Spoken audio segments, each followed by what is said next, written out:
despite having met the OCS, the county commander, sub-county commander, and the regional commander, I am persuaded and convinced beyond any doubt that there is a big interference on this matter. The police officers appear to be under some fear, if I may put it that way, in handling this matter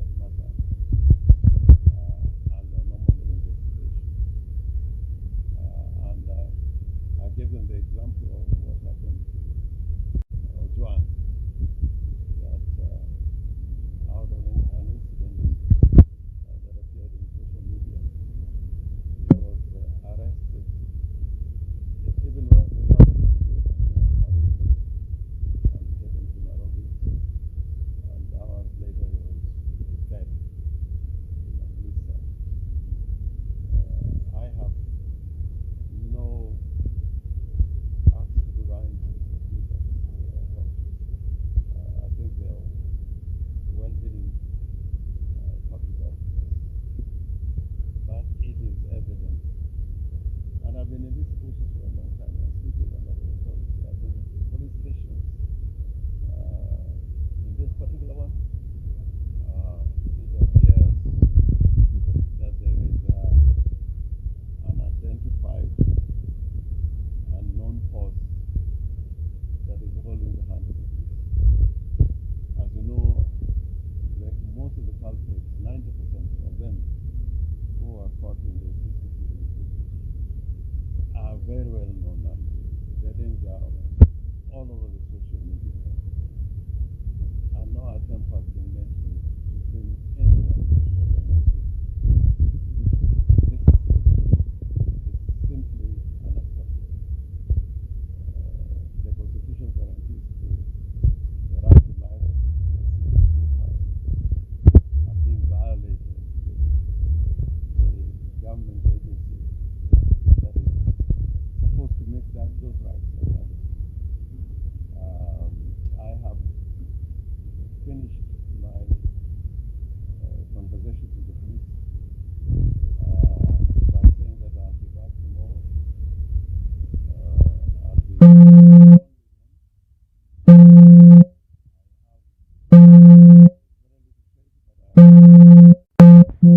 but that little faith, I have hope that something will be done. The people who are involved in this incident are very well known, where they live, very well known.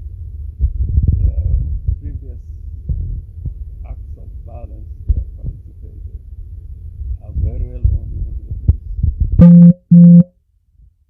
On West Western Hotel, the attack on Osotsi and myself at Royal is very well known. The group that barricaded the airport, the same guns are involved. And they have, even the Osotsi, one of them was wearing the same attire.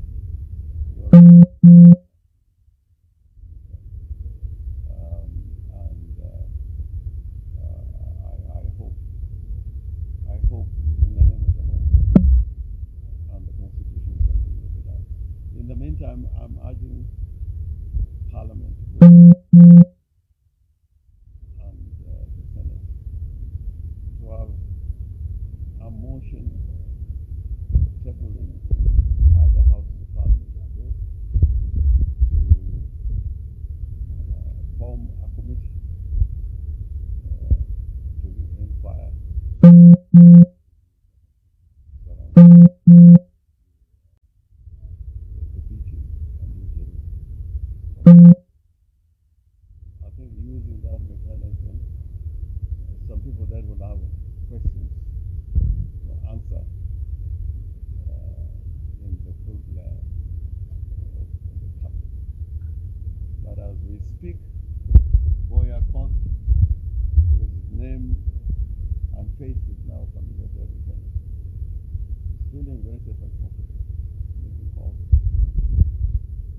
the others, including Pinga, all of them. They're out there having the assurance of those who are using them that nothing will happen. And they have reason to believe because they have done worse things and nothing has happened. These gangs and hooligans who are hired, the problem is that when they don't have any work to do, then they engage in crime. Like we have seen in Ahero, there have been many incidences where people are being attacked, or the same gangs have been attacked. So it's a state of lawlessness which should not be discouraged. But I have faith, indeed I have faith, that if Parliament receives of this matter, some of the facts will come out. I was involved in the Ouko matter, and somebody put it very easily that maybe the powers that be at that time may not have ordered the Ouko to be killed. The person who gave the orders at that time may have just said, "Can you discipline this Robert Ouko?"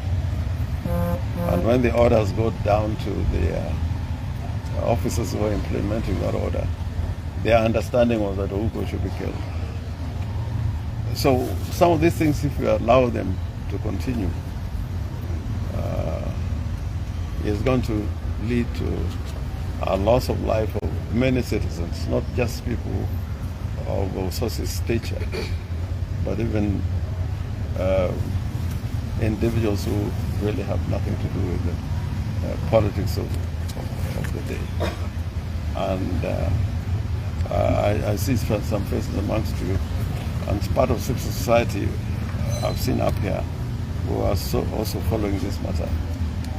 Even at the worst time during Moi's government, we did not have paid goons by government or government officers. And I'm asking Raymond Omolo, I have nothing against him. I don't want him to lose his job. I want him to keep his job. But his name keeps on coming up on these matters. And he should do something about it. He should do something about it. We have seen people like Oyugi who are in similar positions. I can tell you when Oyugi life was in the doldrums, he was calling some of us to try and, assist when they were very low. So high office sometimes can make people do things that when they are called to account later, they fully regret. There was a gentleman who used to harass us, special branch called Opio. Opio is living a very difficult life now. He would not want to disclose his name or his affairs. Even had to settle somewhere, not in his local village. So some of these things, it is proper that Raymond Omolo comes out to dissociate himself. Even now, as I was speaking to these police officers, it looks like there is a force out there that is restraining them. And I hope it is not Raymond Omolo. I don't like calling people's name, but now I'm forced to say this because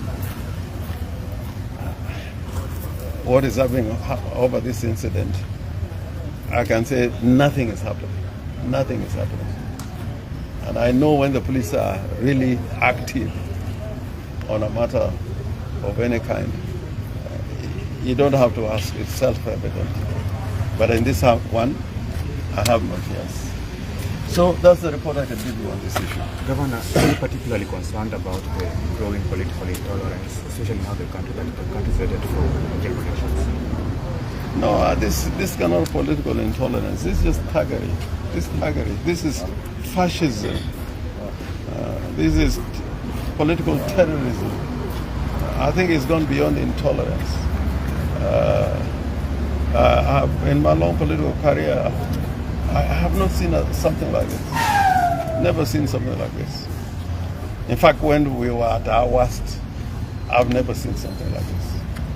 And it speaks to the state itself. People are beginning to feel the state is not protecting them. Yesterday I was in Ramula. I didn't ask any questions. They just, in a chorus, were saying how badly they're being treated by the state. And the worst thing is that this goonism is being encouraged by the state. That's why we're in this situation where an incident as serious as the one which happened yesterday, nothing is happening. And I was saying we are becoming in terms of goonism, we are already become a small height where government uses terrorism. You know, when government uses terrorism by hired goons or militias, then we cannot talk about democracy, because democracy will come at the time of elections. And democracy is now, because if you cannot hold a meeting, you cannot even have a cup of tea in your favorite restaurant, it means that freedom and democracy has been completely destroyed. Two questions, Governor. Have you spoken to the senator and what's his current status? And second one, there have been questions on how maybe the senator, did he have maybe security around? Maybe that would have mitigated the matter in a way. Yes, he had security in his personal bodyguard. But he saw that these characters who attacked Senator Osotsi were armed.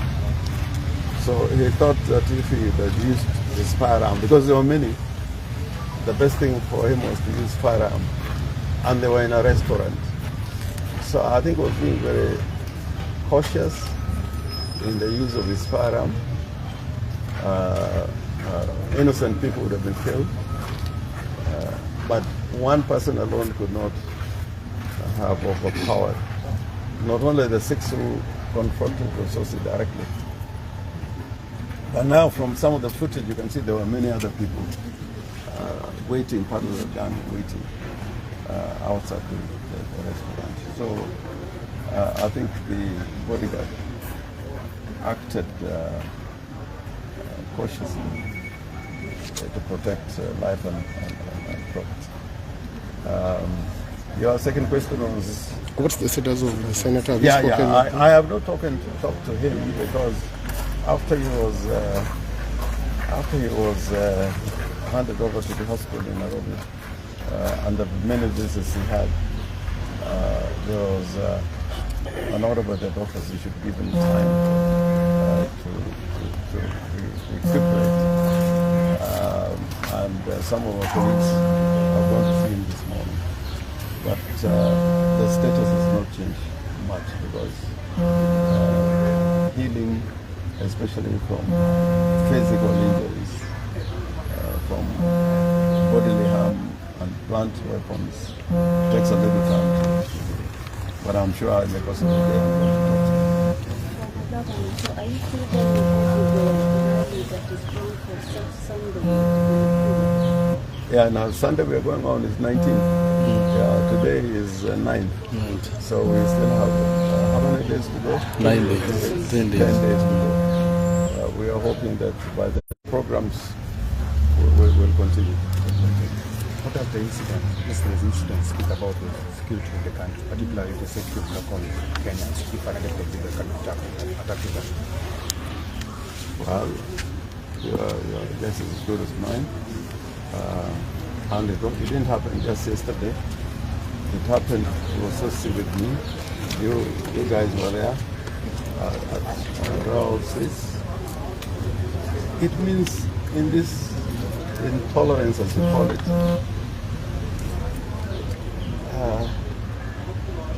somebody is going to pay the price again. This is not good for the country. This is not what Kenyans fought for, to bring this constitution that we have. It's a very dire situation. But I urge Kenyans to be vigilant, resilient, and make sure that those who are trying to turn Kenya into a dictatorship do not succeed. And they will not succeed. Thank you very much. Asante sana. Shukran.